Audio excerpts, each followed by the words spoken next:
할렐루야. 여러분, 오늘은 성령 강림 주일입니다. 그래서 성령에 대한 이야기를 주제로 나누려고 그럽니다. 오늘 본문은 세례 요한이 자기 시대 사람들에게 예수님을 소개한 그런 본문입니다. 여러분 아시는 대로 세례 요한은 예수님의 길을 예비하는 사명을 띠고 세상에 왔어요. 그러면 세례 요한은 예수님을 어떻게 소개할까? 오늘 본문의 내용입니다. 먼저 그가 백성들에게 예수님을 소개한 상황을 좀 살펴봐야 되는데요. 당시 요한의 사역은 엄청난 파장을 일으켰습니다. 사람들이 막 구름대처럼 몰려왔어요. 각처에서 왔어요. 요단강 근처뿐만 아니라 온 유대 지방과 그리고 예루살렘 사람들까지도 나와서 그에게 세례를 받고 말씀을 주목해 들었습니다. 그 설교는 모든 계층의 사람들에게 능력 있게 전달이 되어 있습니다. 사람마다 구체적인 행동의 변화가 뒤따랐어요. 서민들은 물론 세리와 로마 군병들의 생활까지도 변했습니다. 그렇게 돈 좋아하던 세무공무원들, 또 식민 지배국의 그 간악한 군인들의 삶까지 변했다는 것은 놀라운 일입니다. 이런 엄청난 사역으로 자연적으로 사람들의 마음에 이 사람이 이분이 오실 메시아일까 하는 추측을 하게 만들었어요. 사람들이 요한을 그리스도가 아닌가 생각했다는 것은 그만큼 요한의 설교가 사람들의 마음속에 그리스도에 대한 갈망을 불러일으켰다고 볼 수 있습니다. 요한의 설교는 사람들의 마음속에 오실 그리스도를 대망하는 갈망을 불러일으켰습니다. 그렇습니다. 주의 이름으로 말하고 주의 이름으로 행하는 모든 사역자의 목표는 사람들 하여금 그리스도에 대한 갈망을 느끼도록 만들어주는 데 있다 생각합니다. 그래서 제 기도 역시 제 설교가 사람들 하여금 여러분들 하여금 예수를 더 알고 싶어하는 갈망을 일으켰으면 좋겠어요. 여러분 또한 여러분의 삶의 자리에서 주위 사람들에게 예수님에 대한 목마름을 궁금증을 일으키게 되기를 축복합니다. 요한은 이렇게 사람들의 마음속에 그리스도에 대한 궁금증이 일어날 때 예수를 분명히 소개할 기회로 삼았어요. 요한은 이 인기와 덕망을 이용해서 사람들을 갈취하지 않고 사역을 채우지 않았습니다. 오시고 계신 그리스도가 누군지를 말하는 기회로 삼았습니다. 그러면 요한은 그리스도를 어떻게 소개하고 있나요? 우선 첫째로 자신과 그리스도의 신분을 비교하고 있습니다. 오늘 본문을 잘 보시면 16절이죠. 나는 물로 세례를 주거니와 나보다 능력 많으신 이가 오나니 나는 그의 신발끈 물기도 감당치 못하겠노라. 자기보다도 월등한 분이 오신다는 얘기예요. 능력으로 말하자면 도무지 자기와는 비교할 수 없는 분이 지금 오시다고 소개하는 거예요. 그분은 워낙 신분이 탁월하기 때문에 그렇습니다. 요한은 이 점을 설명하기 위해서 나는 여러분들에게 물로 세례를 베풀지만 능력 많으시는 이와 나를 비교하면 나는 그분의 구두끈조차 감당할 수 없는 사람입니다. 이렇게 얘기합니다. 이 표현을 제대로 이해하기 위해서는 당시의 상황을 알아야 돼요. 요즘은 대학들하고 공부할 때 등록금 내죠. 이번 학기 다 온라인으로 수업했어요. 그렇게 해야 되는데 그러나 당시는 팔레스틴은 돈을 내고 학생들을 가르치지 않았습니다. 돈으로 지식을 사고 팔지 않았어요. 돈 없이 공부할 수 있었습니다. 참 좋은 시대였죠. 대신 학생들이 가르치는 스승의 고마움을 여러 가지 일들로서 표시했어요. 대개 종들이 주인에게 하는 모든 일을 스승에게 해주었습니다. 그런데 단 한 가지 일만은 하지 않았는데 그게 바로 스승의 신발을 벗겨준 일이었습니다. 자, 신발을 벗긴다는 것은 우리처럼 구두, 단화 신고 다니는 사람들에게는 쉽게 이해하지 않죠? 구두 같은 단화 남이 벗겨주는 것보다 내가 쑥 벗으면 되잖아요. 그런데 당시의 신발은 지금처럼 단화 형식으로 된 신이 아니고 여기저기 묶어놨기 때문에 누군가가 그걸 풀어서 구부려서 신발을 벗겨주는 게 수월했어요. 그래서 종들이 있는 사람들은 그런 대접을 받았습니다. 그런데 어떤 기록을 보시면 유대인으로서 같은 유대인이 종이면 주인이 신발을 벗기는 일을 하지 않아도 됐습니다.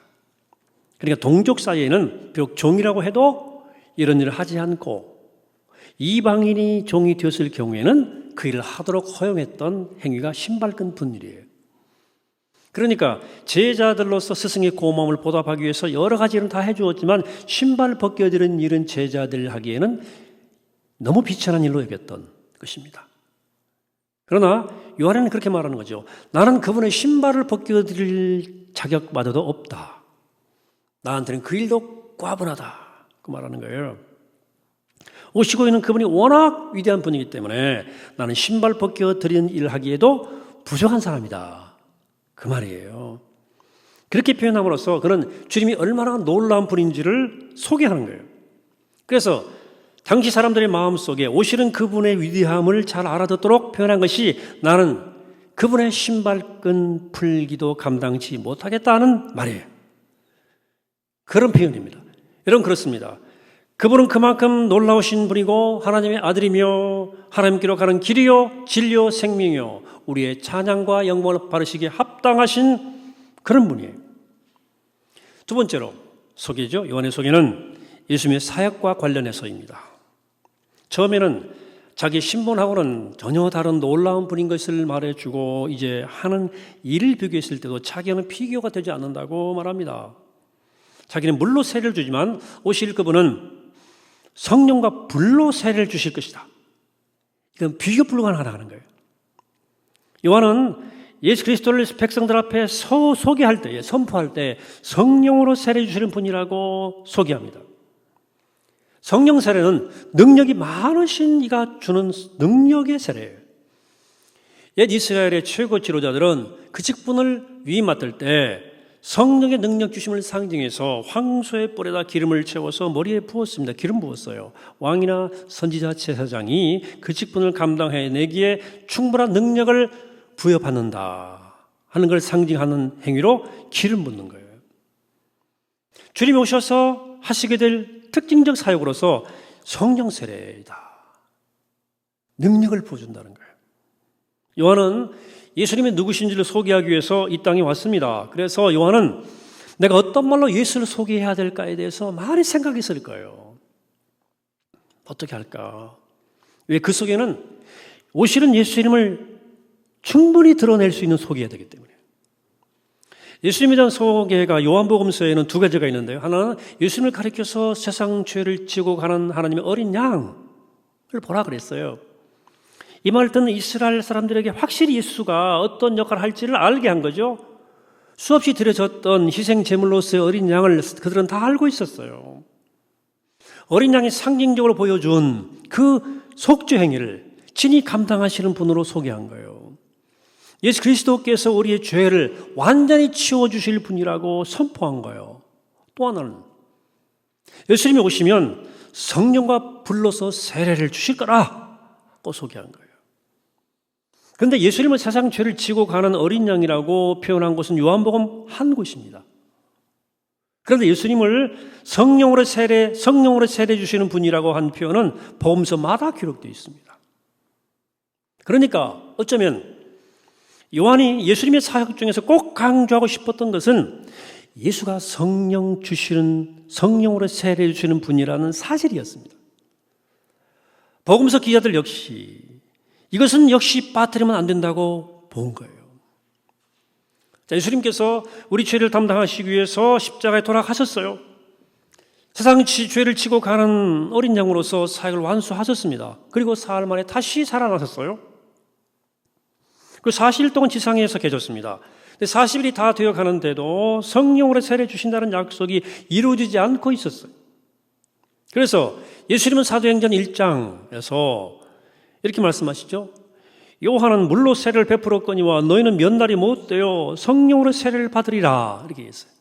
8절이에요. 오직 성령이 너에게 임하시면 너희가 권능을 받고 예루살렘과 사마리아와 땅끝까지 이르러 내 증인이 되리라고 마지막에 예수님이 말씀을 또 남긴 거예요. 자, 여러분들이 예수 그리스도의 구속의 사역을 믿는 사람이라면 예수 그리스도의 십자가와 십자가의 죽으심과 부활에 대해서 믿음으로 고백을 합니다. 그런데 우리가 몰라서 고민이 아니고 우리가 알고 있지만 예수 그리스도를 죽음에 살리신 그분의 능력이 우리 안에 있다는 것을 믿고 있지만 그럼에도 불구하고 그 능력 우리 삶에 역사하지 않는다는 것이 우리의 고민 아닙니까? 실제 그 능력 왜 우리한테는 없어요? 예수 그리스도를 세상에 전하는 것이 우리의 사명인 것을 다 알고 있어요. 막상 그걸 전달할 능력이 우리한테 없다는 것이 우리의 고민 아니에요? 이런 상태에 있는 우리를 향해서 세례요한이 증거합니다. 나보다 능력 많으신 이가 오시나니라고 증거합니다. 능력 많으신 이가 오시나니, 그때는 그렇게 말했지만 이미 그분이 오셨잖아요. 오셔서 능력의 세례를 베풀어 주시고 계셔요. 이런 사랑하는 여러분, 능력의 세례를 베푸시는 주님이 부활하셔서 우리 곁에 계시고 하나님 또 우편에 앉아 계십니다. 우리에게 성령을 보내주시기 위해서 전능하신 하나님 보좌 우편에 앉아 계신 겁니다. 그래서 세례요한은 처음부터 예수를 소개하기를 성령으로 세례 주시는 분이라. 예수는 그런 분이라는 거예요.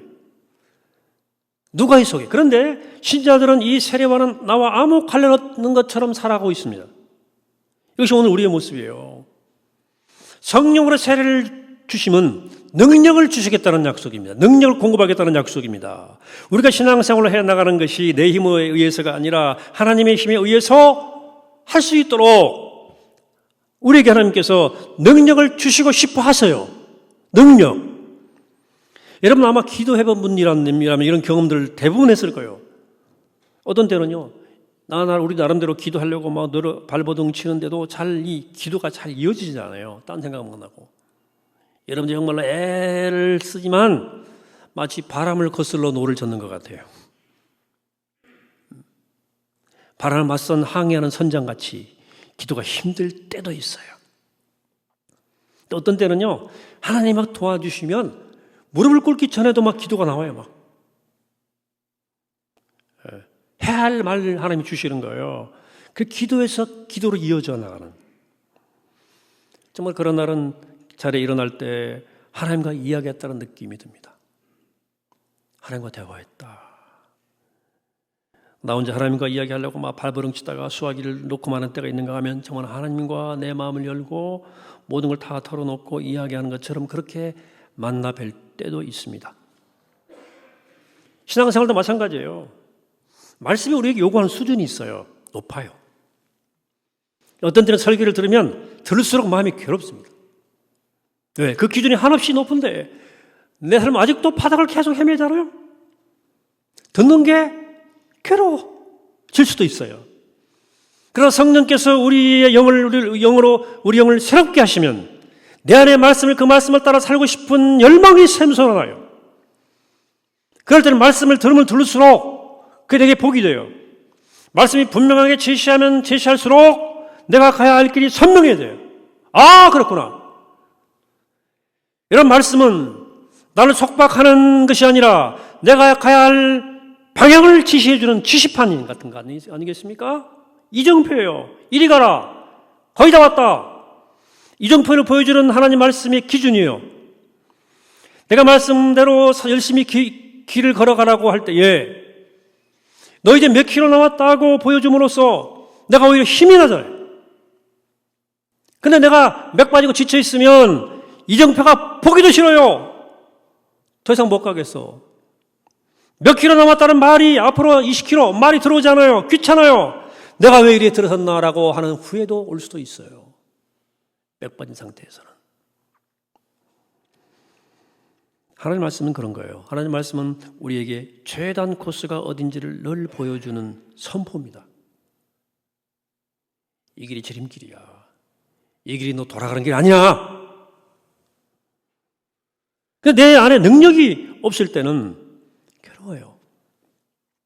짐진 것 같아. 계명이. 하지만 요한 1서 5장을 말씀합니다. 하나님을 사랑하는 것은 이것이니 같이 읽죠. 시작. 우리가 그의 계명들을 지키는 것이라 그의 계명들은 무거운 것이 아니로다. 하나님 말씀 듣는 게 절대 무겁거나 괴로운 일이 아니라는 거예요. 우리를 새롭게 하는 날개를 달아주는 거예요. 날개예요. 우리가 힘이 있을 때는 날개는 클수록 좋아요. 빠르게 날 수 있잖아요. 힘있게 날아 비상하잖아요. 힘이 쭉 빠져 있으면 날개 없는 게 홀가분하지. 그 자체 무게조차도 견디기 힘들어요. 그래서 우리가 제대로 된 성도의 삶을 살기 위해서는 우리에게 필요한 것은 바로 말씀과 그 말씀을 살아갈 능력이에요. 능력. 그래서 우리 교회의 비전선언 1번이 뭐냐면 말씀과 성령의 능력 안에 있는 교회예요. 말씀은 삶의 의미예요. 이렇게 살아가야지. 그것만으로는 안 돼요. 능력이 있어야 돼요. 그렇게 살아갈 힘이 있어야 돼요. 말씀과 능력이에요. 성령 그 말씀을 살아갈 능력입니다. 예수님 우리를 위해서 죽으시고 살아나신 것으로 우리를 위한 일을 다 마친 게 아니에요. 우리의 죄를 용서해 주시게 돌아가셨지만 우리로 하여금 용서받은 새 삶을 살 수 있는 힘을 주기 위해서 오신 거예요. 예수 그리스도께서 우리를 위해서 하신 일은 우리 죄를 위해 돌아가신 것뿐만 아니라 다시 살아나셨고 당신을 죽음에서 살린 그 힘을 우리에게도 주시려고 오신 거예요. 지금도 하나님 보좌 우편에 계신 거예요. 거기서부터 성령을 부어주셔서 주님을 죽음으로부터 살렸던 그 힘으로 우리가 죄에서부터 이기는 삶을 살기를 원하시는 거예요. 얽매이시고 모든 거 다 떨쳐버리고 달려갈 수 있는 힘을 우리에게 주시기 원하시는 거예요.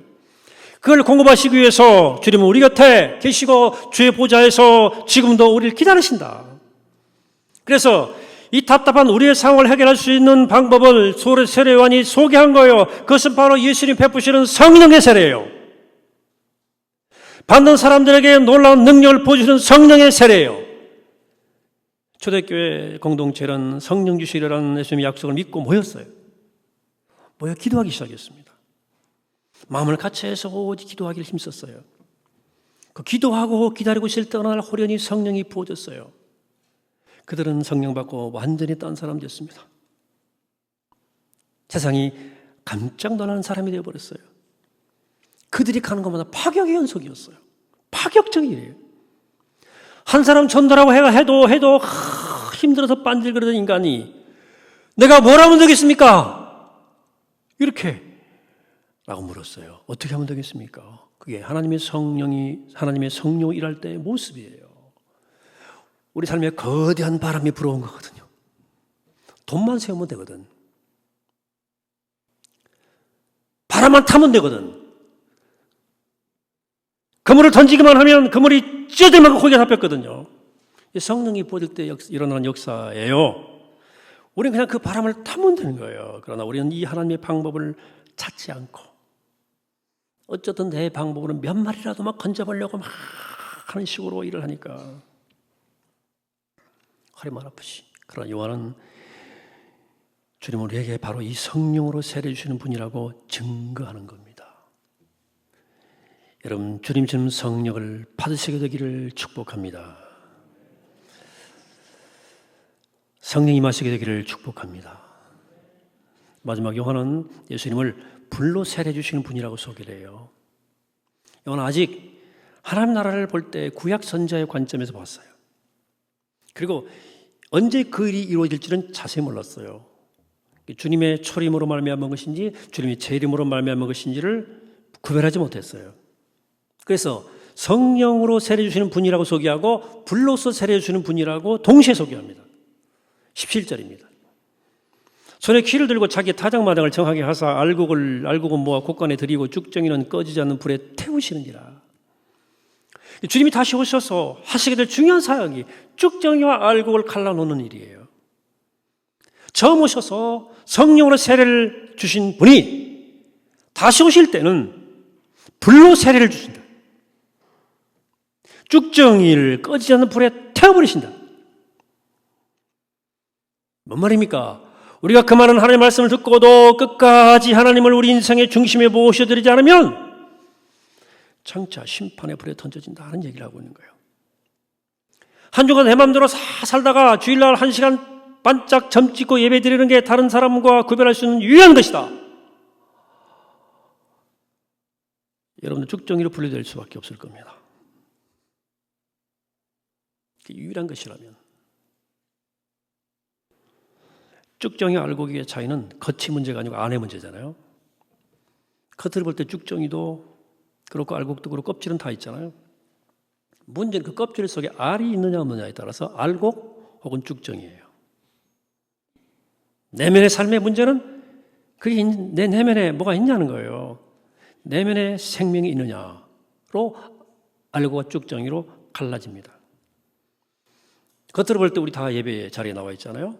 집에서 예배 드리고 함께 찬송 부르고 기도할 때 아멘 하죠. 물론 성북교는 아멘 열심히 안 해요. 그래도 마음은 다 아멘 한 줄 알고 있어요. 제가 아무 얘기 안 하잖아. 우리 주변은 우리 내면을 보세요. 우리 심령을 보시고 우리의 삶의 참 모습을 쭉 스크린하십니다. 속일 수 없어요. 온 마음으로 주님을 사랑하는지 아닌지, 적당히 예수 믿는지, 아니면 정말 주님을 사랑하는 마음으로 사는지를 보시는 거죠. 하나님 말씀은요, 1.1획 땅에 떨어지지 않습니다. 1.1획도. 죄는 결코 하나님의 심판의 자리를 통과할 수 없습니다. 제 말이 아니에요. 악인은 꺼지지 않는 심판의 불을 피할 수 없습니다. 그래서 모든 사람 하나님의 말씀을 들어야 돼요. 특별히 내가 하나님의 말씀을 계속 들어야 될 이유를 잘 모르겠다, 그 말이 그 말 아닌가 하는 사람들은 더 들어야 돼요. 여러분들이 알든 모르든 심판의 날은 다가오기 때문에 그가 오시나니, 요한이 소개합니다.